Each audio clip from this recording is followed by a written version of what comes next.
కాపులకు సీఎం ఇస్తా, మాలలకు deputy CM ఇస్తా. ఒక suspended IPS officer Sunil Kumar గారు ఇచ్చిన బంపర్ ఆఫర్ ఇది. ఈ ఆఫర్ పైన నేను మొన్న మధ్య మాట్లాడినప్పుడు అసలు కాపుల చరిత్ర ఏంటి, వారు ఏ ఏ ప్రాంతాల్లో ఏ ఏ స్థాయిలో ఉన్నారో సునీల్ కుమార్ గారు అండ్ కోకి అసలు తెలుసా లేదా అని అడిగాను. వారికి సీఎంఓ డిప్యూటీ సీఎంఓ అని చాక్లెట్లు లాంటివి పడేస్తే వాళ్ళు వాటికి పడిపోరు అని చెప్పాను. వారి చరిత్ర ఏంటో ముందుగా తెలుసుకోమని చెప్పాను. కాపుల హిస్టరీ, వారు ఎవరెవరు ఎక్కడెక్కడ ఏ ఏ రంగాల్లో ఎలా ఎలా విస్తరించి ఉన్నారో ఆ వివరాలన్నింటితో ఒక ఎపిసోడ్ చేస్తానని కూడా నేను ఆ రోజు చెప్పడం జరిగింది. అన్నట్టుగానే ఈ ఎక్స్క్లూజివ్ ఎడిషన్తో మీ ముందుకు ఈ రోజు వచ్చాను.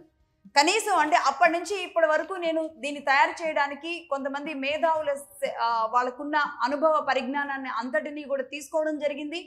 వారు ఇచ్చిన కొన్ని పుస్తకాల ఆధారంగా కూడా ఆ పుస్తకాలలోని కొన్ని విషయాలను కూడా అందులో తీసుకోవడం జరిగింది. ఆ పుస్తకాల రిఫరెన్సెస్ను కూడా నేను మీ ముందు పెడతాను. ఆఖరికి మనకి ఇందిరాగాంధీ ఆటోబయోగ్రఫీలోని అంశాలను కూడా నేను ప్రస్తుతానికి తీసుకోవడం జరిగింది. మొత్తంగా ఒక 12 పేజీల ఒక ఎడిషన్ అనేది కాపుల చరిత్రకు సంబంధించి మగధా న్యూస్ అందించడానికి సిద్ధంగా ఉంది. ముఖ్యంగా ప్రజల అవసరాల కోసం కులాల ప్రస్తావన వస్తుంది, లేదా రాజకీయ అవసరాలు కూడా కావచ్చు. కానీ స్వార్థ రాజకీయాలు అనేవి ఉంటాయి చూడండి. ఈ స్వార్థ రాజకీయాలకు ఈ కులాల అగ్గి రాజేసి చలిమంట కాచుకునే వాళ్ళు ఆంధ్రప్రదేశ్లో కాచుకుని వెయిట్ చేస్తూ ఉన్నారు. అవకాశం చిక్కిందా మిమ్మల్ని కాల్చుకుని తింటారు. అందుకోసం ఈ కార్యక్రమానికి మేము చేసిన నామకరణం ఏంటి అంటే కుల గోత్రాలు.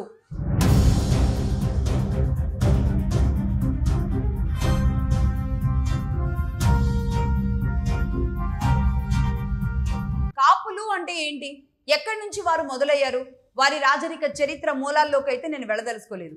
1931లో అంటే 175 ఏళ్ల క్రితం బ్రిటిష్ వాళ్ళు క్యాస్ట్ సెన్సస్ అని ఒక కులగణన చేశారు. అక్కడి నుంచి అయితే నేను మొదలు పెడతాను. అదే భారతదేశంలో మొట్టమొదటి చిట్ట చివరి కుల గణన.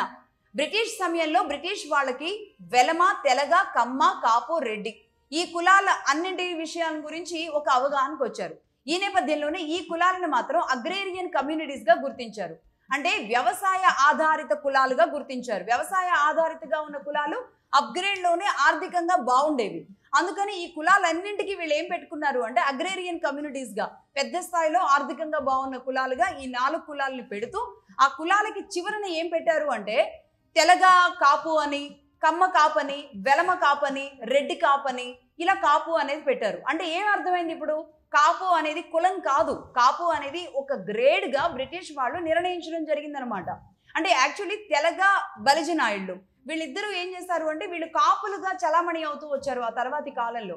ముఖ్యంగా స్టిల్ ఇప్పటికి కూడా రాయలసీమ లాంటి ప్రాంతాల్లో వాళ్ళ బాస్ అంటే ఆ గ్రామంలో ఉన్న పెద్ద ఆయన కానివ్వండి, లేదంటే ఆ పట్టణంలో ఉన్న పెద్ద ఆయన కానివ్వండి, వీళ్ళందరికీ కూడా మా కాపు ఆయన, మా కాపు అని చెప్తూ ఉంటారు. అది రెడ్డి కావచ్చు, కమ్మ కావచ్చు, ఇంకో కులం కూడా కావచ్చు, వెలమ కావచ్చు, తెలగ కావచ్చు, ఎవరైనా కావచ్చు. వీళ్ళందరికీ ఏం చెప్తారంటే ఆయన మా కాపు అని చెప్తారనమాట. కాపోళ్ళ మీరు అంటారు. ఆయన రెడ్డి కావచ్చు, ఎవరైనా కావచ్చు. సో కాపు అనేది అలా వచ్చింది. ఆ విషయం అలా ఒకసారి కాపు గురించి తెలియాలి కాబట్టి ఇది చెప్తున్నా. ఇంకొకసారి బ్రిటిష్ సమయానికి వెళదామండి. బ్రిటిష్ వాళ్ళని నార్త్ లో ఏమాత్రం నిద్రపోనీయకుండా ఏదో ఒక రూపంలో ప్రతిఘటించిన కులాలు ఏంటి అంటే ఆనాడు సిక్కులు, జాట్లు, రాజపుతులు. వారిని కంట్రోల్ చేయడానికి బ్రిటిష్ ప్రభుత్వం ఉత్తర భారతదేశంలోని ఈ 3 కులాలతో ఒక ఒప్పందం చేసుకోవడం జరిగింది. దేశంలో ఈ 3 కులాలతో ఒక రెజిమెంట్స్ ఏర్పాటు చేస్తే బెస్ట్ అని భావించింది. Jat regiment, Sikh regiment, Rajput regiment ఇలా 3 రెజిమెంట్లను ఏర్పాటు చేయడం జరిగింది. ఇక దక్షిణాదికి వచ్చే వరకు వీళ్ళని ప్రతిఘటిస్తున్న వాళ్ళు ఎవరో తెలుసా, తెలగ నాయుళ్ళు. వాళ్ళు అప్పటికే వారియర్స్ గా ఉన్నారు, అంటే యుద్ధ యోధులు. వీరిని ఎలా కంట్రోల్ చేయాలా అనుకున్న ఈస్ట్ ఇండియా కంపెనీ మద్రాస్ ప్రెసిడెన్సీలోని 4 రాష్ట్రాలు ఏపీ, కర్ణాటక, తమిళనాడు, కేరళ యుద్ధ విద్యలో నైపుణ్యం కలిగి అలాగే స్వాట్స్ కలిగి యుద్ధ ఆయుధాలు కలిగి అతి బలంగా ఉన్న ఈ కమ్యూనిటీతో ఒక ఒప్పందం చేసుకోవడం జరిగింది. వీరి పేరుతో ఒక రెజిమెంట్ ఇచ్చేస్తే బాగుంటుంది, వీళ్ళని ఎదుర్కొనలేము అని భావించిన బ్రిటిష్ వాళ్ళు తెలగ రెజిమెంట్ అనే ఒక ప్రతిపాదన తీసుకొచ్చి తెలగల కోసం ఒక రెజిమెంట్ ఏర్పాటు చేశారు. అంతేకాదు వీళ్ళు మాత్రమే ఆయుధాలు కలిగి ఉండాలి అని ఒక యాక్ట్ కూడా తీసుకొచ్చారు. ఆ యాక్ట్ పేరే ఆర్మ్స్ యాక్ట్ 34. ఇదంతా 1792లో జరిగింది, 1792లో జరిగింది. తెలగలకు భయపడి బ్రిటిష్ వాళ్లే దక్షిణాదిన ఏకంగా తెలంగాణ రెజిమెంట్స్ ఆనాడే ఏర్పాటు చేశారంటే వాళ్ళ సామర్థ్యం ఎలాంటిదో అర్థం చేసుకోవచ్చుగా. ఏ స్థాయిలో కాపులు మొండివాళ్ళో అర్థం చేసుకోవచ్చుగా.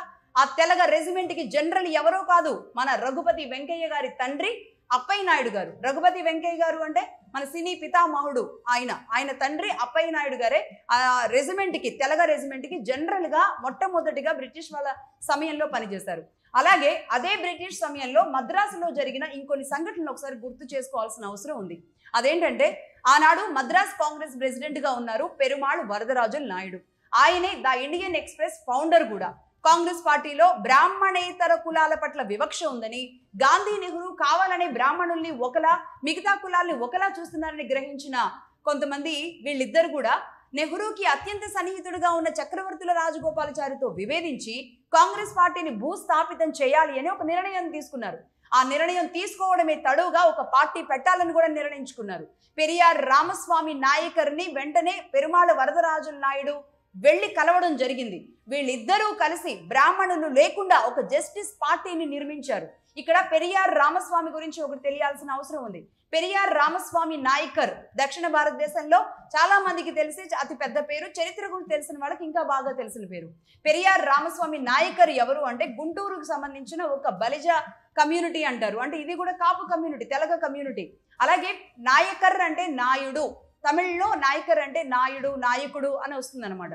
అలాగే వరదరాజుల నాయుడికి పెరియార్కి ఇద్దరికి కూడా ఆ పార్టీకి ఆర్థిక సహాయం అందించింది ఎవరో తెలుసా? గాజుల లక్ష్మీ నరసింహుల చెట్టి. ఈయన కూడా నాయుడే, కానీ చెట్టి ఏంటి అనుకుంటున్నారా? ధనికంగా ఆర్థికంగా చాలా అత్యున్నత స్థాయిలో ఉన్న వాళ్ళని చెట్టి అంటారు తమిళనాడులో. కాబట్టి ఈయన నాయుడు అయినప్పటికీ కూడా ఈయన చెట్టి అంటూ ఉండేవాళ్ళు. అప్పట్లోనే అమెరికా అంతర్యుద్ధం టైంలో అమెరికా మిలిటరీ అవసరాలకు కావలసిన సరుకు, ఆహారం అందించే వ్యాపార దిగ్గజం ఆనాడే ఈ చెట్టి. ఏకంగా అమెరికా అధ్యక్షుడు అబ్రహాం లింకన్ తోనే ఆయన వ్యాపారం చేశారు. అంతేకాదు ఇతడు భారత్ నుంచి లండన్ కు లెజిస్లేటివ్ కౌన్సిల్ కి, అంటే ఆనాడే లండన్ పార్లమెంట్ కి ఎలక్ట్ అయిన రెండో భారతీయుడు కూడా. ఈస్ట్ ఇండియా కంపెనీతో విభేదాలు వచ్చినప్పుడు ఆ కంపెనీ అధికారాలను ఇక్కడ అణిచివేసిన వ్యక్తి కూడా లక్ష్మీ నరసింహుల చెట్టి. ఆయన ఏం చేశాడో తెలుసా? మొత్తం బ్రిటిష్ వాళ్ళు అంటే ఈస్ట్ ఇండియా అధికారాలన్నింటినీ తీసుకువెళ్ళి డైరెక్ట్ గా క్రౌన్ కిందకి పెట్టాడు. అంటే బ్రిటిష్ రాణి పరిపాలన కిందకి తీసుకెళ్లిపోయాడు అనమాట. ఆయన రాజకీయం చాణక్యం చూసారా? అంటే ఆల్మోస్ట్ ఆనాడే బ్రిటిష్ వాళ్ళని సగం సాగనంపేశాడు భారత్ నుంచి. ఈస్ట్ ఇండియా అధికారాలని తీసుకువెళ్ళి ఒక క్రౌన్ రాణి దగ్గర పెట్టి రాణే అక్కడుండి లండన్లో ఉండి పాలించేలాంటి మొత్తం ప్రతిపాదన చేశాడు. అంటే అది ఎక్కడి నుంచి జరిగింది? చెట్టి దగ్గర నుంచే జరిగింది, తమిళనాడు నుంచే. ఈ నాయుళ్లే చేసిన ఘనత వాళ్ళకుంది. అలాంటి చెట్టి సహకారంతో వీళ్ళు ఏం చేశారు అంటే ఆర్థిక సహాయం తీసుకున్నారు జస్టిస్ పార్టీకి. ఇటు పెరియారు, అటు వరదరాజు నాయుడు ఇద్దరు కూడా వీళ్ళిద్దరూ ఆర్థిక సహాయం తీసుకుని పార్టీని నిలబెట్టారు, పార్టీని గెలిపించారు కూడా. బ్రిటిష్ వాళ్ళతో పోరాటం ఒక పక్క చేస్తూనే ఉన్నారు, ఇంకో పక్క గాంధీ నెహ్రూలతో కూడా పోరాటం చేస్తూనే ఉన్నారు. నాన్ బ్రాహ్మణ వర్గాలన్నింటినీ కూడా ఏకం చేసేశారు, జస్టిస్ పార్టీని అధికారంలోకి తీసుకొచ్చేశారు. అప్పుడే మద్రాస్ ప్రెసిడెన్సీకి కూర్మా వెంకటరెడ్డి నాయుడు అనే ఆయన ప్రీమియర్ అయ్యారు. ప్రీమియర్ అంటే ప్రైమ్ మినిస్టర్ అయ్యారు. ఇదంతా కూడా 1930లో జరిగింది. ఇక 1931 విషయానికి వెళదాం. లండన్లో జరిగిన రెండో రౌండ్ టేబుల్ సమావేశం ఏదైతే ఉందో దానికి హాజరైన వ్యక్తులు ఎవరు అంటే ఈయనే, ఈ ప్రైమ్ మినిస్టర్ కూర్మా వెంకటరెడ్డి నాయుడు, అలాగే పెరియార్ కూడా. అప్పటి నుంచి ఇప్పటి వరకు కాంగ్రెస్ పార్టీని 95 ఏళ్ళైనా సరే తమిళనాడులో అడుగు కూడా పెట్టనివ్వలేదు తెలుసా? అంటే ఒక బలమైన కాంగ్రెస్ వ్యతిరేక భావజాలాన్ని నింపింది జస్టిస్ పార్టీలోని ఈ నాయుళ్లే. అలాగే ఆ తర్వాత హిందుస్థాన్ అని, ద్రవిడిస్తాన్ అని, పాకిస్తాన్ అని 3 కంట్రీస్ థియరీని తీసుకొచ్చాడు పెరియార్. అదంతా చాలా మంది తెలుసు. అదే జరుగుంటే గనక దక్షిణ భారతదేశం ఇప్పుడు ఒక దేశంగా ఉండుండేది. ఇప్పుడు పాకిస్తాన్ ఎలా విడిపోయిందో అలా దక్షిణ భారతదేశం ఒక దేశంగా ఉండుండేది. అప్పుడు ఖచ్చితంగా ఒక నాయుడే పిఎం అయి ఉండేవాడు. మొత్తానికైతే అటు బ్రిటిష్ వాళ్ళతో, ఇటు గాంధీ నెహ్రూలతో ఆనాడే యుద్ధం చేసిన నాయుడులుగా అయితే చరిత్రకి ఎక్కారు ఈ ముగ్గురు నాయుళ్ళు. ఇక ఒకసారి అటు కర్ణాటకకు వెళదాం. కర్ణాటకలోని మైసూర్ సంస్థానం చూస్తే ఆ సంస్థానానికి మైసూర్ రాజు కుటుంబం రాజపాలన ఉండేది. అంటే రాజవంశమే, మైసూర్ రాజవంశమే రాజపాలన చేస్తూ ఉండేది. ఆ సమయంలో అక్కడ రాజు మెయిన్ గా ఉన్నప్పటికీ కూడా ఒక దివాన్ అని ఉండేవాళ్ళు. ఆ దివాన్నే పిఎం అంటారు. అక్కడ కూడా 2 నాయుళ్ళు పిఎంలు అయ్యారు. ఆ పిఎంలు ఒకళ్ళు కోల కృష్ణమనాయుడు, ఆ తర్వాత ఆయన తమ్ముడు కోల విజయ రాఘవ నాయుడు. 1830లో వీళ్ళు అక్కడ రాజ్యాధికారంలో ఉన్నారు, ఈ 2 కాపులు కూడా. దీనికి సంబంధించి నేను కొన్ని బుక్ రిఫరెన్సెస్ కూడా ఇస్తున్నాను. Police power and colonial rule 1852 to 1947 అనే బుక్ ఒకటి, అలాగే political institutions and political changes in south India 1880 to 1940 ఇదొక పుస్తకం, అలాగే political and social conflicts in south India. మనకు కావాలంటే ఆన్లైన్ లో కూడా తీసుకోవచ్చు ఈ పుస్తకాలు. తెలంగాణ కూడా ఒకసారి చూద్దాం. నిజాం పాలన అంతమొందించిన తర్వాత 1952లో భారతదేశానికి జరిగిన మొట్టమొదటి జనరల్ ఎలక్షన్స్ ఏంటి అంటే 1952లో జరిగినవి. అప్పటికే కమ్యూనిస్టుల మీద ఒక నిషేధం విధించబడి ఉంది. కాంగ్రెస్ అంటే నెహ్రూ గాంధీ వ్యతిరేకత ఏదైతే సౌత్ లో ఉందో దానికి ఆధారంగా అలాగే వీళ్ళ మీద నిషేధం కూడా ఉన్న నేపథ్యంలో Telangana people's democratic front PDF అనే పార్టీని స్థాపించిన వ్యక్తి ఎవరో తెలుసా? ఆయన కాపే. ఆయనే జయసూర్య నాయుడు. ఆయన ఎవరో కాదు, సరోజినీ నాయుడు కుమారుడు. ఆ ఎన్నికల్లో కాంగ్రెస్ ను ఓడించి పీడీఎఫ్ పార్టీ తెలంగాణలో మొత్తం 90 స్థానాలకు గాను 48 స్థానాల్లో గెలవడం జరిగింది. ఏకంగా 7 ఎంపీ స్థానాలను కూడా కైవసం చేసుకుంది. హుజూర్ నగర్ లో ఎమ్మెల్యేగా అలాగే మెదక్లో ఎంపీగా జయసూర్య గెలిచారు. అయితే అప్పుడు ఆయన్ని సీఎం కానివ్వకుండా బొర్గుల రామకృష్ణ సీఎం అయ్యేలా చక్రం తిప్పారు నెహ్రూ. ఎందుకంటే అప్పటికే ప్రపంచంలోనే మొట్టమొదటిసారి ఎలక్షన్స్ ద్వారా ఏర్పడిన ఒక కమ్యూనిస్టు ప్రభుత్వాన్ని దేశంలో కేరళలో ఏర్పాటు చేయడం జరిగింది. అలాగే దేశమంతా కూడా ఇదే భావజాలం కనుక విస్తరిస్తే మొత్తం కమ్యూనిజం వ్యాప్తి చెంది వామపక్ష ప్రభుత్వాలు ఏర్పడే ప్రమాదం ఉంటుందని నెహ్రూ భావించారు. మరొక వైపు జయసూర్య నాయుడు మూమెంట్స్ కూడా అంతే స్పీడ్ గా ఉండేవి. ఆయన ఏకంగా రష్యా, చైనా, జర్మనీ, బెల్జియం అంతర్జాతీయ కమ్యూనిస్టులతో ఆయనకు చాలా బలమైన సంబంధాలు ఉండేవి. ప్రపంచంలోనే ఒక భయంకర మార్పు జరగబోతుంది అని భయపడ్డ American CIA central intelligence agency ఏదైతే ఉందో నాయుడు హత్యకు కుట్ర చేసింది. ఆయన చావు ఏదైతే ఉందో అది ఇప్పటికీ కూడా మిస్టరీగానే మిగిలిపోయింది. అయితే ఎందుకు జయసూర్య కాంగ్రెస్ పట్ల అంత వ్యతిరేకత పెంచుకున్నాడు అంటే నెహ్రూ తన సోదరి పద్మజా నాయుడిని పెళ్లి చేసుకోలేదు అన్న కోపంతో. నెహ్రూ ఇంటిలోనే ఉంటూ ఇందిరాగాంధీని కంటికి రెప్పలా కాచుకుంటూ ఉండేవాళ్ళు పద్మజా నాయుడు. ఆవిడ అంటే జయసూర్యకి అక్క అయింది అంటే కనుక సరోజినీ నాయుడికి కూతురు, సొంత కూతురు. అంటే ఇందిరాగాంధీకి కూడా తల్లి లేకపోవడంతో ఆవిడ తల్లిలాగా చూసుకుంటూ ఉండేవాళ్ళు. ఇందిరా కూడా అంతే ప్రేమగా పద్మజా నాయుడు ఉండేవాళ్ళు అని చెబుతూ ఉంటారు. పశ్చిమ బెంగాల్ గవర్నర్ గా ఏకంగా 12 సంవత్సరాల పాటు పనిచేశారు మన పద్మజా నాయుడు గారు. అలాగే నెహ్రూ పెళ్లి చేసుకుంటాడు అని ఆవిడ ఎదురు చూసి ఇందిరాకి తల్లిగా మిగిలిపోయిందే కానీ నెహ్రూకి మరో భార్య కాలేకపోయింది అనేది చాలా మంది బాధపడుతూ చెప్తుంటారు. అయితే తన అక్కను పెళ్లి చేసుకోలేదు అన్న కోపంతోనే జయసూర్య నాయుడు కాంగ్రెస్ పట్ల ఒక భయంకరమైన ద్వేషం పెంచుకున్నాడు అని కూడా అంటుంటారు. పద్మజా నాయుడు మరణించే వరకు కూడా నెహ్రూకి సంబంధించిన అధికార భవనం తీన్మూర్తి భవన్ ఏదైతే ఉందో ఆ భవనంలోనే ఇందిరాగాంధీతో పాటే ఉంటూ ఉండేవాళ్ళు పద్మజా నాయుడు. జయసూర్య నాయుడు మరణంలో నెహ్రూ పాత్ర ఉంది అంటూ ఉంటారు. ఇది కూడా ఎంతవరకు నిజమో తెలియదు కానీ పద్మజా నాయుడు నెహ్రూ ప్రేమ విషయం మాత్రం స్వయంగా ఇందిరాగాంధీ తన ఆటోబయోగ్రఫీలోనే చాలా సున్నితంగా రాసుకున్న అంశం ఇది. అంటే అటు జయసూర్య నాయుడు ఇటు పద్మజా నాయుడు ఇద్దరు కాపులేగా. అయితే ఇదంతా ఒక చరిత్ర. నెహ్రూకి మరొక సన్నిహిత మిత్రుడు ఉన్నారు. ఆయన ఎవరో కాదు, మా జర్నలిస్టు కులంలోని మానుకొండ చలపతిరావు గారు. ఆయనే ఎంసీ రావు అంటారు. ఆయన పేరు మీదే దేశంలోని ఏ జర్నలిస్టుకైనా ఇచ్చే అత్యున్నత పురస్కారం ఎంసీ రావు అవార్డు. ఆయన కూడా కాపునే. Bharatiya working journalist founder, IFWJ first president, editor in chief for national herald 1946 to 1978. అలాగే ఐక్యరాజ్య సమితి జనరల్ అసెంబ్లీ మెంబర్ 1958లో ఆయన పనిచేయడం జరిగింది. ఒక సిన్సియర్ జర్నలిస్ట్ గా నెహ్రూతో ఎంత సాన్నిహిత్యం ఉన్నప్పటికీ కూడా నెహ్రూ తప్పు చేస్తే అదే విషయాన్ని తన పేపర్లో చాలా నిక్కచ్చిగా రాసేవారట ఎంసీ రావు గారు. జర్నలిస్ట్ గా ఆయన ఏనాడు కూడా తగ్గలేదు అని చెప్పడానికి ఇలాంటి ఉదాహరణలు చాలానే ఉన్నాయి. నెహ్రూ పద్మభూషణ్ ఇస్తాను అని ఆఫర్ ఇస్తే కూడా తిరస్కరించారట ఎంసీ రావు గారు. ఆ రోజున ఢిల్లీ అధికార కేంద్రంలో అత్యంత పవర్ఫుల్ పర్సన్స్ గా ఉన్న వ్యక్తులు ఎవరో తెలుసా? పద్మజారెడ్డి, ఎంసీ రావు, అలాగే కె రావుస్. వీళ్ళంతా కూడా కాపులే. ఇక్కడ కె రావుస్ గురించి తెలుసుకోవాల్సిన అవసరం ఉంది. నెక్స్ట్ ప్రొఫెసర్ కె రావు, ఆయన గురించి మాట్లాడుకుందాం. భారతదేశంలో సివిల్ సర్వెంట్ అవసరాలను దృష్టిలో పెట్టుకుని 1953లో కె రావుస్ ఐఏఎస్ అకాడమీ ఢిల్లీలో స్థాపించడం జరిగింది. ఆయన పేరే డాక్టర్ శ్రీనివాస్ రావు. ఆయన కూడా కాపునే. దేశానికి 1953 నుంచి ఇప్పటి వరకు కూడా 70 సంవత్సరాలుగా అంటే 7 దశాబ్దాలుగా 50% సివిల్ సర్వెంట్స్ ని ఈ అకాడమీ ద్వారానే ఆయన అందిస్తూ ఉన్నారు. అంటే ఇప్పుడు లేరు, ఆ సంస్థనే అందిస్తూ ఉంది. ఇక ప్రపంచ దేశాల విషయానికి అక్కడ ఉన్న వీళ్ళ చరిత్ర గురించి మనం మాట్లాడాలంటే 1800 సంవత్సరంలోనే లండన్ లో చదువుకుని ఇతర దేశాలకు మైగ్రేట్ అయిన కాపు కమ్యూనిటీ పీపుల్ వేల సంఖ్యలోనే ఉన్నారు. దేశంలో బ్రాహ్మణుల తరువాత లిటరసీ శాతం ఎక్కువగా ఉన్న కమ్యూనిటీ కూడా కాపులే. ఆ రోజుల్లోనే ఆక్స్ఫోర్డ్, కేంబ్రిడ్జ్ యూనివర్సిటీలో చదువుకున్న వాళ్ళల్లో కాపులే ఎక్కువగా ఉన్నారు. సో ఇదంతా ఒక ఎత్తు అయితే అసలు కాపుల కథ సౌత్ ఆఫ్రికాలో ఉంది. అది చాలా క్యూరియాసిటీగా ఉంటుంది. జాతిపిత మహాత్మా గాంధీ దక్షిణాఫ్రికాలో లా ప్రాక్టీస్ చేయడానికి వెళ్ళినప్పుడు గాంధీకి షెల్టర్ ఇచ్చిన వ్యక్తి ఎవరో తెలుసా? ఆయన నాయుడే, మన నాయుడే. ఆయన పేరే తంబి నాయుడు.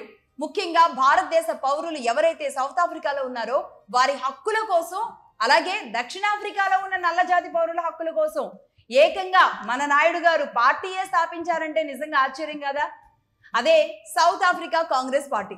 ఒక 5 దశాబ్దాల తరువాత, అంటే 50 ఏళ్ల తరువాత ఆ పార్టీ నుంచే నెల్సన్ మండేలా దక్షిణాఫ్రికాకి అధ్యక్షుడయ్యాడు.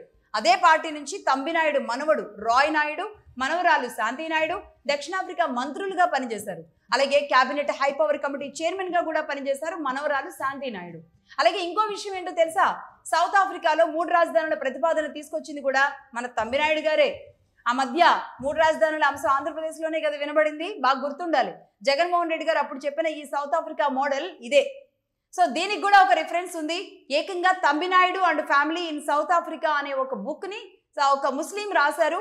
దాని గురించి కూడా మీరు చూడొచ్చు. దాని ఆ బుక్ కు సంబంధించి కూడా ఆన్లైన్ లో దొరుకుతుంది. తంబి నాయుడు గారు దక్షిణాఫ్రికాలో ఎలాంటి కీ రోల్ పోషించారు అక్కడ రాజకీయాల్లో, వ్యాపారాల్లో అనేది, నాయుడు కమ్యూనిటీ అక్కడ ఎంత స్ట్రాంగ్ గా ఉంది సౌత్ ఆఫ్రికాలో అనేది కూడా మనం తెలుసుకోవచ్చు. రైట్, ఇక ఇదిలా ఉంటే ఒక్కసారి సౌత్ ఆఫ్రికా నుంచి మారిషస్ వెళదాం. అక్కడ కూడా కాపులేం తక్కువేం కాదు. అక్కడ కూడా మారిషస్ లో ఉన్న జనాభాలో ఏకంగా మెజారిటీ పాపులేషన్ అంతా కూడా కాపులే ఉన్నారట. అలాగే వీళ్ళు అక్కడ ఇంటర్నేషనల్ తెలుగు కల్చరల్ సొసైటీని కూడా ఏర్పాటు చేశారు. మారిషస్ తర్వాత ఇంకేదైనా కమ్యూనిటీ ఉంది అంటే కనుక అది కాపుల కమ్యూనిటీ ఎక్కువ అని చెప్పడం ఇక్కడ నా ఉద్దేశం. రైట్, ఇక 1972లో వీళ్ళు తెలుగు మహాసభలు మనకి హైదరాబాద్ లో జరిగినప్పుడు నెక్స్ట్ ఇంకో చోట ఎక్కడైనా జరిగింది అంటే అది మారిషస్ లో జరిపారు. అంటే తెలుగు మహాసభలు ఒకటి హైదరాబాద్ లో, 2 మారిషస్ లో జరిగాయి. అలాగే హైదరాబాద్ లో జరిగిన తెలుగు మహాసభలకి మారిషస్ నుంచి చాలా మంది వచ్చారట. అప్పుడు వాళ్ళందరినీ చూసి ఇక్కడ వాళ్ళు చాలా ఆశ్చర్యపోయారట. అంటే వీటన్నింటినీ కూడా నిర్వహించింది ఆనాడు ఎవరు అంటే మండలి వెంకట కృష్ణారావు గారు. ఆయన ఆధ్వర్యంలోనే 1972లో హైదరాబాద్లో మొట్టమొదటి తెలుగు మహాసభలు జరిగాయి. ఈయన కూడా కాపే. ఇంకా ఈయన గురించి చెప్పాలి అంటే ఆయన ఎవరో కాదు, మన మండలి బుద్ధప్రసాద్ గారి తండ్రి. అలాగే మారిషస్ గవర్నర్ జనరల్ గా కూడా ఒక ఆయన పనిచేశారు. ఆయన పేరేంటో తెలుసా? ఇక్కడ మాత్రం నేను మీకు ఒక చిన్న ప్రశ్న ఇస్తాను, దానికి మీరు మరి చెప్పగలరో లేదో నాకైతే డౌటే, చెప్పలేరు. ఆయన కాపు అనేది మాత్రం ఫిక్స్ అయ్యే ఉంటుంది. ఆయన పేరేంటి అంటే రంగా, సర్ వీరస్వామి రంగా ఈయన పేరు. రైట్, అయితే మారిషస్ ప్రజలు ఆయన్ని రంగా అని పలకడం రాక రింగా అంటూ ఉండేవాళ్ళు అనేది చెప్తుంటారు. రైట్, ఇక మారిషస్ తర్వాత డైరెక్ట్ గా ఫ్రెంచ్కి వెళ్ళిపోదాం. ఫ్రెంచ్ గురించి కూడా చాలా మాట్లాడాలి. ఎందుకంటే ఫ్రెంచ్ లో ఎన్నికలు జరిగితే ఆంధ్ర బోర్డర్ లో ఉండి ఫ్రెంచ్ కోసం ఓట్లేసేవాళ్ళు మన రాష్ట్రాల్లో ఉన్నారు తెలుసా? అది ఎక్కడో కాదు, కాకినాడ యానాం దగ్గర.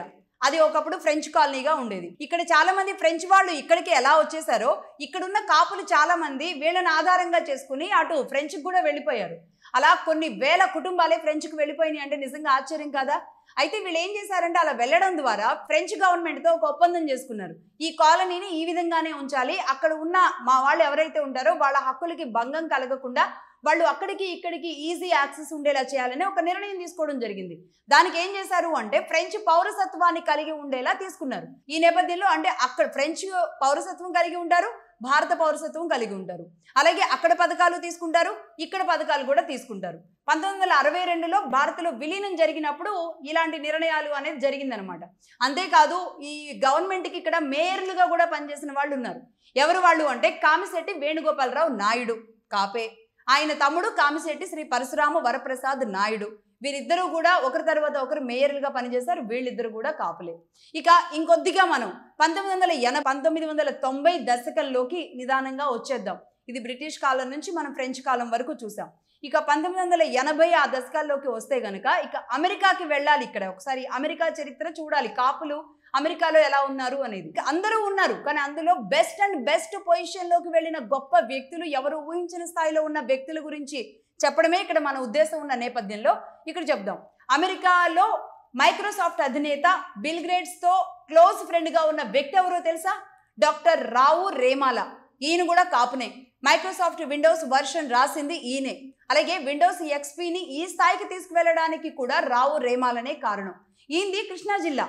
ముఖ్యంగా కృష్ణా జిల్లా కాపులు వ్యాపారంలో మాత్రం చాలా ముందే ఉన్నారు. ఈ హిస్టరీలో నాకు తెలిసిన అంశాలు ముఖ్యంగా కృష్ణా జిల్లా బందరకు సంబంధించిన కాపులు అయితే ఇంకా చాలా పెద్ద పొజిషన్స్లో ఉన్నారు.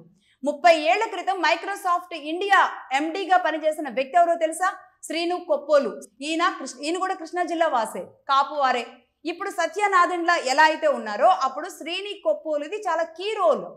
బెజవాడ బెంచ్ సర్కిల్ అది ఎవరి పేరు మీద ఉందో తెలుసా? బూడిద రామకృష్ణ, కృష్ణా జిల్లా కాపు. 1945లోనే ఏకంగా రతన్ టాటా తండ్రి జేఆర్డి టాటాతోనే ఆయన వ్యాపారం చేశారంటేనే అర్థం చేసుకోవాలి. టాటాలతోనే పార్ట్నర్షిప్ లో పనిచేశారు ఆయన. దీని రిఫరెన్స్ కావాలంటే కూడా నేను ఒకటి చెప్తున్నాను. జాస్పర్ ఇండస్ట్రీస్ అనే వెబ్సైట్ ఉంటుంది. ఆ వెబ్సైట్ లో చూస్తే దీనికి సంబంధించిన ఇన్ఫర్మేషన్ చాలా ఇంకా ఎక్కువగా డెప్త్ ఉంటుంది. డాక్టర్ బివి రావు, మున్నూరు కాపీన, పౌల్ట్రీ రంగ పితామహుడు, బెన్కాప్ చికెన్ వ్యవస్థాపకులు.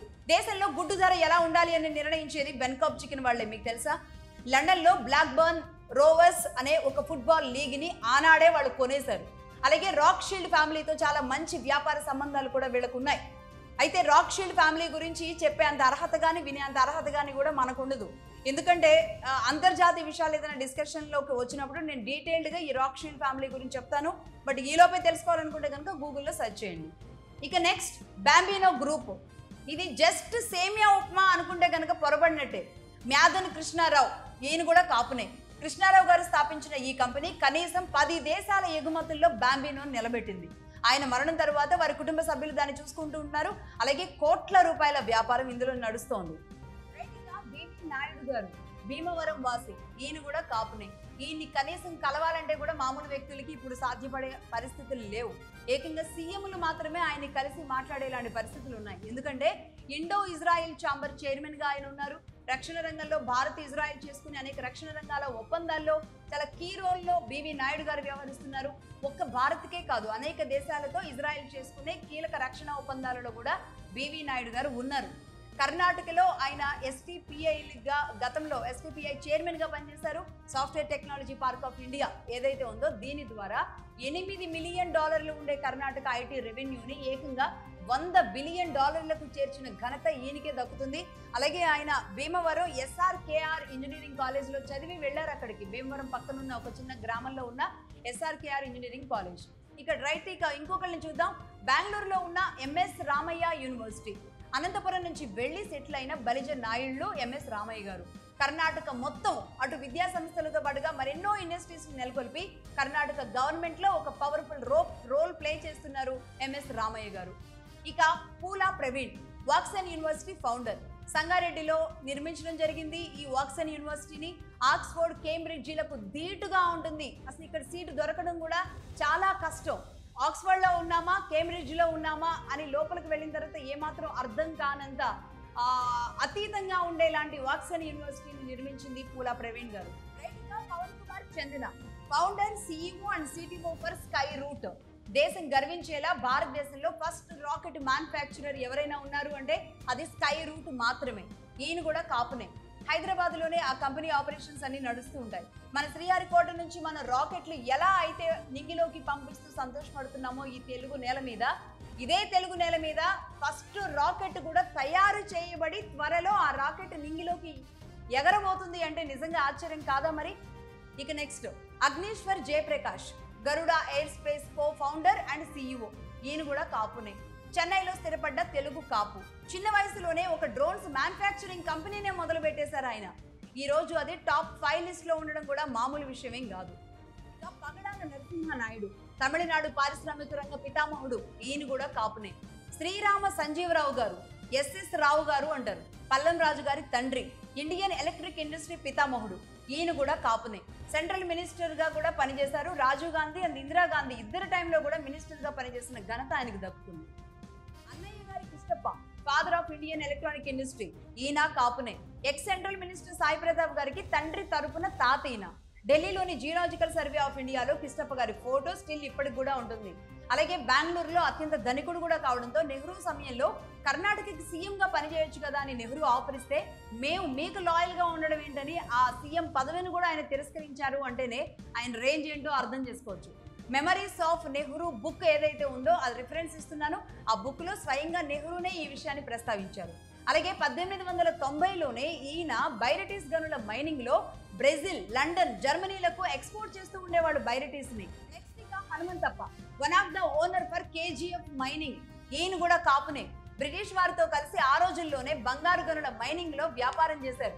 బెంగళూరులో అత్యంత ధనికులు కూడా. ఇదే ఎక్స్ మినిస్టర్ సాయి ప్రతాప్ గారికి ఈయన అమ్మ తరపున తాత, కిష్టప్ప గారు తండ్రి తరపున తాత అయితే ఈయన అమ్మ తరపున తాత. Raghupathi Venkaiah Naidu father of Telugu cinema industry, ఈయన కాపునే. ఈయన పేరుపైనే మన తెలుగు సినీ రంగం నుంచి అందే అత్యంత గొప్ప పురస్కారం వెంకయ్య అవార్డు, రఘుపతి వెంకయ్య అవార్డు. ఇక పైడి జయరాజుల నాయుడు, రాష్ట్ర విభజన తరువాత మీ వెంకయ్య నాయుడు మాకెందుకని తెలంగాణ ప్రభుత్వం సినీ రంగ కళాకారులకు ఇచ్చే అవార్డు పేరుని మార్చుకుని పైడి జయరాజుల నాయుడు అవార్డు అని పెట్టుకుంది. అయితే ఈయన సిరిసిల్లలో పుట్టి మూకీ సినిమాల నుంచి హిందీ సినిమాల అగ్రతారగా వెలగడం జరిగింది.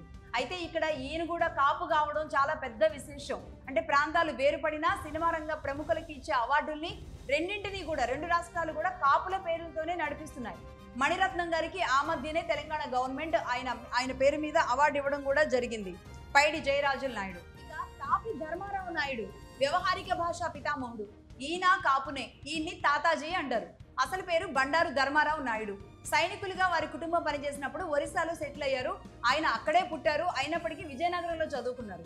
ఆంధ్రులకు ఒక మనవి అంటూ ఆయన రాసిన పుస్తకం ఏదైతే ఉందో అది అత్యంత ప్రాచుర్యం పొందింది ఆనాడే.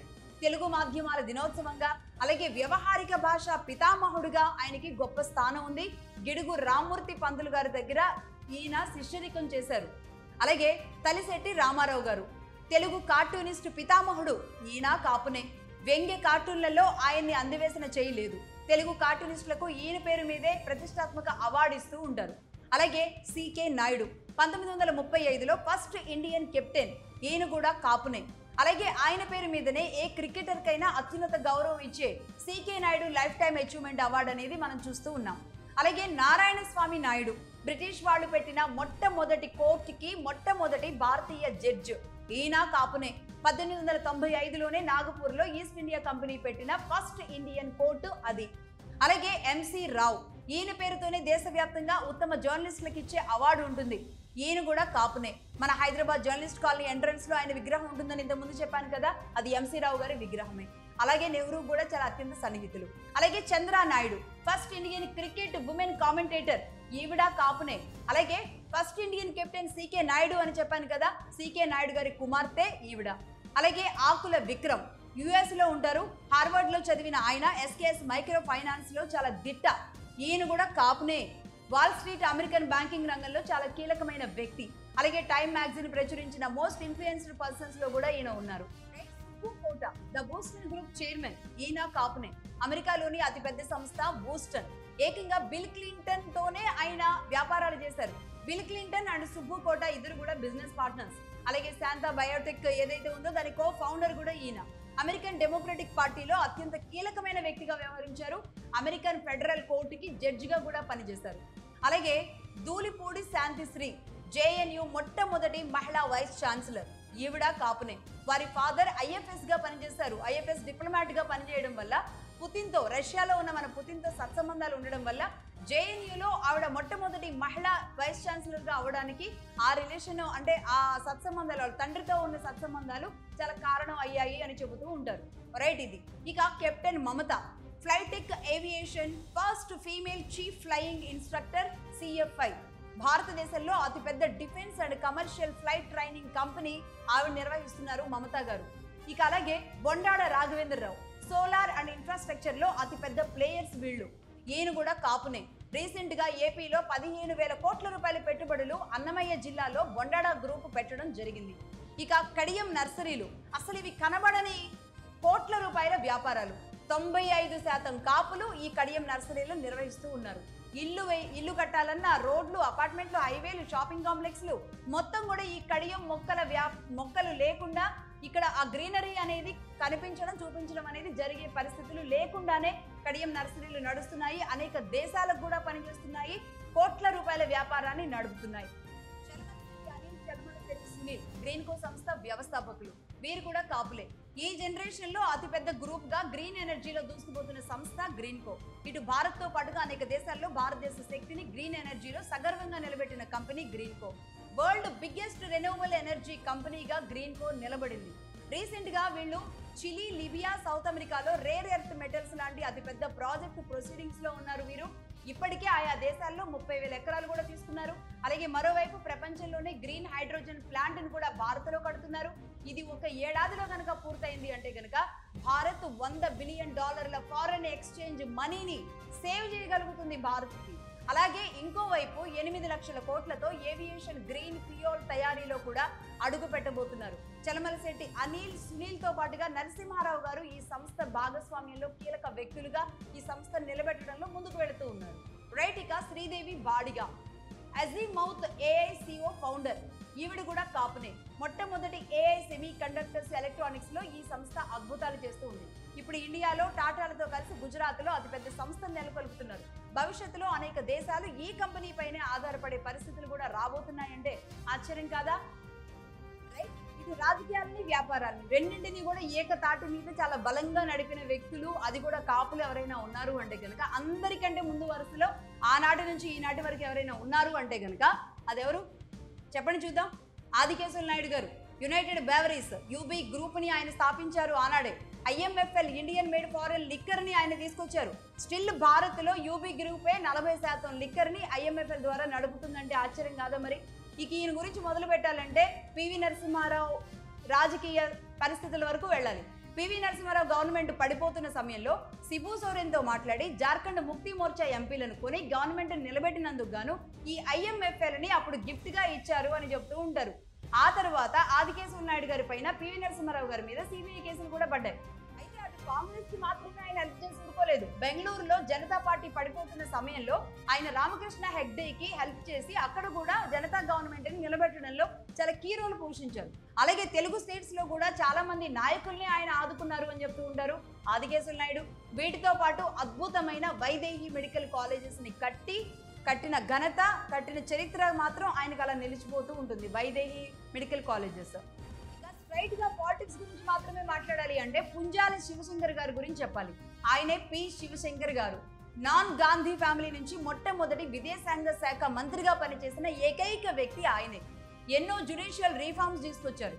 జనతా టైంలో ఇందిరాగాంధీని జైల్లో పెడితే ఆమెను బయటకు తీసుకొచ్చి పిఎంని చేశారు పి శివశంకర్ గారు.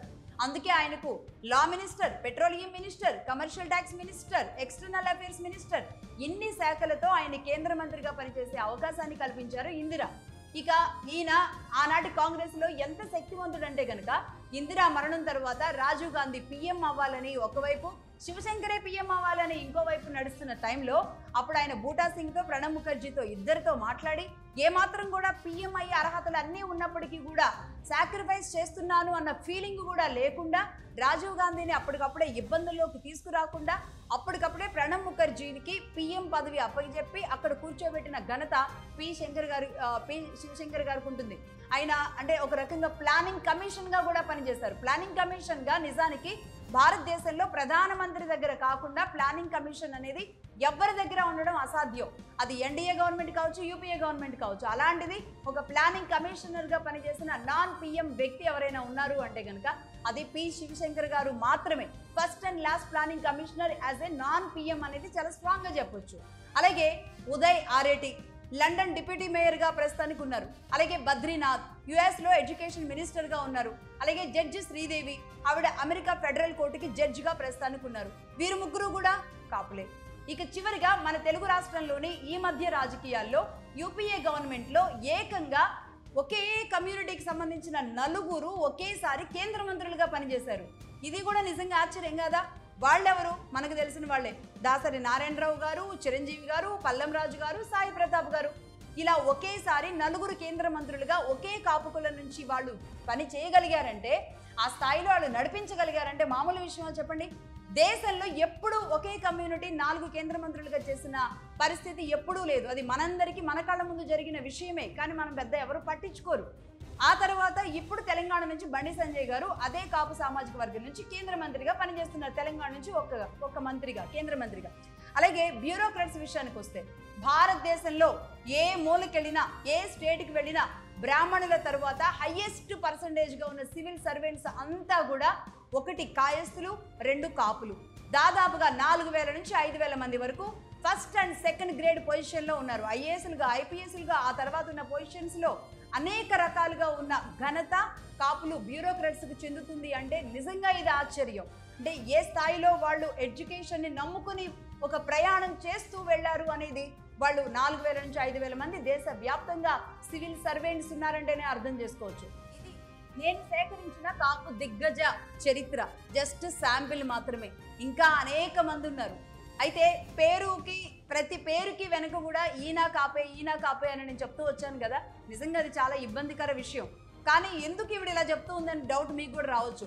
ఏపీ ప్రజలకి అట్లా చెప్తే మాత్రమే అర్థమవుద్ది కాబట్టి నేను అలా చెప్పాల్సి వచ్చింది, రైట్. ఇక ఎప్పుడూ సినిమా ట్రోమాల్లోనో కులాల పిచ్చుల్లోనో అనవసరమైన పనికి మాలిన పనులు చేస్తూనో ఉండేవాళ్ళు ఇదే కులంలో చాలామందే ఉన్నారు. ఈ చాలా మంది ఎవరైతే ఉన్నారో వాళ్లే కావాలి వీళ్ళకి. ఎవరికి? రాజకీయ కుట్రలు చేయాలి, కులాలను వాడుకొని రాజకీయ కుట్రలు చేయాలి అనుకునే వాళ్ళకి ఈ ట్రోమాల్లో ఉండి బతికే లాంటి వాళ్ళు పిచ్చివాళ్ళు కావాలి. ఈ పివి సునీల్ కుమార్ లాంటి వాళ్ళు వీళ్ళనే వాడతారు. అదేమంటే క్యాస్ట్ సెన్సెస్ అనేది ఏదో చెప్తారు, క్యాస్ట్లను తీసుకొచ్చి పార్టీల గురించి మాట్లాడుతున్నట్టు మాట్లాడతారు. సీఎంలు, డిప్యూటీ సీఎంలు మేమే ఇచ్చేస్తాం, మేమే తయారు చేసేస్తాం, అదేదో ఒక స్టాంప్ తయారు చేసుకోవడం కాదు. 3 పార్టీలు ఒక భావజాలంతో కలిసి పనిచేయడానికి దిగాయి. వాళ్ళని ప్రజలు కూడా ఆశీర్వదించారు. కానీ రాష్ట్రం కోసం పనిచేద్దామంటే వాళ్ళ పనిని ముందుకు వెళ్ళనివ్వరు. ఎందుకంటే ఆ పని జరిగితే వీళ్ళ పనులు ఆగిపోతాయి. కాపుల్ని రెచ్చగొట్టి, కమ్మలను పొగబెట్టి, బీజేపీని మట్టుబెట్టి చేద్దామనుకుని, అలాగే వాళ్ళకి సీఎం, డిప్యూటీ సీఎం ఇస్తాము అన్న మొన్న ప్రెస్ మీట్లు పెట్టి మాట్లాడిన సునీల్ కుమార్ గారు అండ్ కోకి నేను ఒక చిన్న సలహా ఇవ్వాలనుకుంటున్నా. బాబు ఐపీఎస్ పివి సునీల్ కుమార్ గారు, మీరు మీ బాసు, మీరు మీ ఓనరు ఎన్ని కుట్రలు చేసి కూటమిని ఆగం చేయాలనుకున్నా, కాపుల్లో కమ్మల్లో విద్వేషాలు రెచ్చగొట్టేస్తే చాలా చిన్న పని అని మీరు భావించినా, నేను ఇప్పుడు చెప్తున్నానండి, మీ యజమాని బాబులు కూడా వీళ్ళని అసలు ఏమీ చేయలేరు. ఎందుకంటే ఇంత పెద్ద కాపుల హిస్టరీ చెప్పిన తర్వాత కూడా అర్థం కాకుండా మీకు ఉండదు అనుకుంటున్నా. కుహానా కాపు నాయకులు అప్పుడు పళ్ళాలు గరిటెలు పట్టుకోమనగానే పళ్ళాలు గరిటెలు పట్టుకొని వాయించేశారు కదా కొంతమంది. ఇప్పుడు వాళ్ళు మోగించడానికి పెద్ద గంటలు తెచ్చినా సరే వారి ట్రాప్లో మాత్రం దయచేసి పడకండి. ఈ కులంలో అభివృద్ధి చెందిన వ్యక్తుల చరిత్ర చూడండి అని చెప్పడానికే నేను ఇంతసేపు ఇన్ని రోజుల పాటు ఈ డేటా అంతా సేకరించి మీ ముందు పెట్టడం జరిగింది. మీరు ఒక యుద్ధ వీరులు అని గుర్తించండి. ఏది అనుకున్నా సరే సాధించగలరు. మీకు రావాల్సింది మీకు రాయల్గా సాధించగలిగిన సాధన చేయండి. అది జీవితం కావచ్చు, వ్యాపారం కావచ్చు, ఉద్యోగం కావచ్చు, ఆఖరికి రాజకీయం కూడా కావచ్చు. కానీ ఈ మహామేధావులు ఇవన్నీ మీకేం చెప్పకుండా ఇదే కాపుల్లో ఎంతమంది ఏ స్థాయిల్లో ఉన్నారు అనేది తెలియజేయకుండా ప్రతిసారి రెచ్చగొట్టి పచ్చని గోదావరి జిల్లాల్లో నిప్పులు పెట్టి నిలువున దహిస్తూ ఉన్నారు. దయచేసి ఈ విషయాన్ని గుర్తించండి. ఇంకో విషయం చెప్పనా, చిరంజీవి గారు పార్టీ ఎందుకు పెట్టారో, ఆ పార్టీ ఎందుకు నిలబడలేదో, వీటన్నింటి వెనుక ఆడించేవాడు ఎవరున్నారో మీకు తెలుసా? వాళ్ళు వీళ్ళని అసలు ఏమాత్రం ప్రశాంతంగా ఉండనివ్వరు, కూర్చోనివ్వరు. పెట్టేది వాళ్లే, తుంచేది వాళ్లే. కేసీఆర్ గారితో పార్టీ పెట్టించేది వాళ్లే, తెలంగాణ ఇవన్నీ ఏం చేసుకుంటావో చేసుకో అని సవాలు విసిరేది వాళ్లే. ఇంకో విషయం ఏంటంటే, త్వరలో ఈ కులాలలో అంటే ఈ అలజడులు మొదలవుతున్నాయి కదా స్లోగా. ఏం చెప్తారంటే, పవన్ కళ్యాణ్ గారికి చంద్రబాబు నాయుడు గారికి గ్యాప్ వచ్చింది, జనసేనకి టీడీపీకి గ్యాప్ వచ్చింది, అలాగే వీళ్ళిద్దరికీ పెద్ద పొసగడం లేదు. మోడీ గారు పవన్ కళ్యాణ్ గారికి సరిగ్గా నమస్కారం పెట్టలేదు, మోడీ గారు లోకేష్ గారిని పిలిచారు. ఇలాంటి కార్టూన్లు పెద్ద పతాక శీర్షికల్లో పెట్టి ఏదో ఒక రకంగా చిన్న విభజన తీసుకొచ్చి ఆ తర్వాత మరికొద్ది రోజుల్లో జరగబోతున్నాయి కొన్ని సభలు జరగబోతున్నాయి. దాని వెనకుండి నడిపేవాళ్ళు వాళ్ళు ఏం చేయాలనుకుంటున్నారు, కాపులు అనే పేరు అడ్డం పెట్టి మొత్తాన్ని కాపుల్ని ఎన్ని రకాలుగా ఇబ్బందులు పెట్టాలనుకుంటున్నారు, ఎన్ని చేయాలనుకుంటున్నారో పూర్తి డేటా కూడా అది నా దగ్గర ఉంది. బట్ ఇప్పుడు చెప్పడం అది సమంజసం కాదు కాబట్టి నేను చెప్పట్లేదు. బట్ ఏం చేయాలనుకున్నా, ఆనాడు గరిటెలు పళ్ళాలు పట్టుకున్నా, ఈనాడు గంటలు పట్టుకొని సిద్ధమై రోడ్డు మీదకి వచ్చినా ఏమీ జరగదు. ఎందుకంటే ఇక్కడ ఉన్నది పవన్ కళ్యాణ్ గారు. తాట తీస్తారు తేడా వస్తే. ఎవ్వరు ఏమన్నా ఏం మాత్రం పట్టించుకోకుండా ముందుకు వెళ్తున్నారు ఈరోజు పవన్ కళ్యాణ్ గారు అండ్ లోకేష్ గారు. అంటే ఒక రకంగా మెతగ్గా వెనక తగ్గడానికి చిరంజీవి గారో చంద్రబాబు నాయుడు గారో లాంటి వ్యక్తులు కాదు. ఈరోజు రాష్ట్రం కోసం, రాష్ట్ర అవసరాల కోసం, రాష్ట్రం నిలబడడం కోసం ఎవరితో పని చేయించుకోవాలి అనేది నిర్ణయించుకోవాల్సింది ప్రజలు. అంతేగాని ఇక్కడ మళ్ళీ కులాలు తీసుకొచ్చి చిచ్చులు పెట్టి పదవులు ఇస్తామని ఆశ చూపి ఎంతమందికి ఇస్తారు? కాపులు మొత్తం అందరికీ ఒక్కొక్క సీఎం పదవి ఇచ్చేలాగా ఆఫర్ ఇచ్చిన సునీల్ కుమార్ గారు ఆయన మాటలు కాదు, ఆయన కూడా జస్ట్ ఒక రిమోట్ బొమ్మ మాత్రమే. సునీల్ కుమార్ గారిని ఆడించే వెనకున్న ఇంకొక రిమోట్ వేరే వాళ్ళు ఉన్నారు. వాళ్ళకి మరీ నొక్కి చెబుతుంది మగధా న్యూస్. ఆంధ్రప్రదేశ్ అభివృద్ధి విషయంలో ఆంధ్రప్రదేశ్ ముందుకు వెళ్ళడానికి మగధా న్యూస్ కాచుకుని ఉంటుంది. అందుకే ఈరోజు కాపుల హిస్టరీని, కాపుల గొప్ప వాళ్ళని మీ ముందుకు తీసుకొచ్చి పెట్టడం జరిగింది. ఇదే కులంలో గొప్పవాళ్ళమని చెప్పుకుంటూ సస్టైన్ అవుతూ ఎవరికి చెంచాలుగా మారుతూ కేవలం వాళ్ళ అవసరాల కోసం ఇదే కులాన్ని వాడుకుంటున్న గొప్ప వ్యక్తులు, మహానుభావులు ఉన్నారు. వాళ్ళ చరిత్రను కూడా సపరేట్గా మళ్ళీ ఒకసారి తీసుకుందాం. అలాగే నేను మళ్ళీ చెబుతున్నాను, ఆంధ్రప్రదేశ్ కులాల కుమ్ములాటలు, కులాల వ్యత్యాసాల నేపథ్యంలోనే ఈ విషయాలని తీసుకురావడం జరిగింది తప్ప ఇందులో ఎలాంటి ఎజెండా కూడా లేదు. మగధా న్యూస్ మనస వాచ కర్మణ ఇదే విధంగా నిలబడి ఉంటుంది. మా క్యాప్షన్ కూడా ఉంది, మగధా న్యూస్ వి అడ్హైర్ టు ధర్మ. ధర్మం పక్షాన మాత్రమే మగధా న్యూస్ పని చేస్తుంది అని చెప్పడమే మా ఉద్దేశం. That's all for now. This is Lakshmi signing off.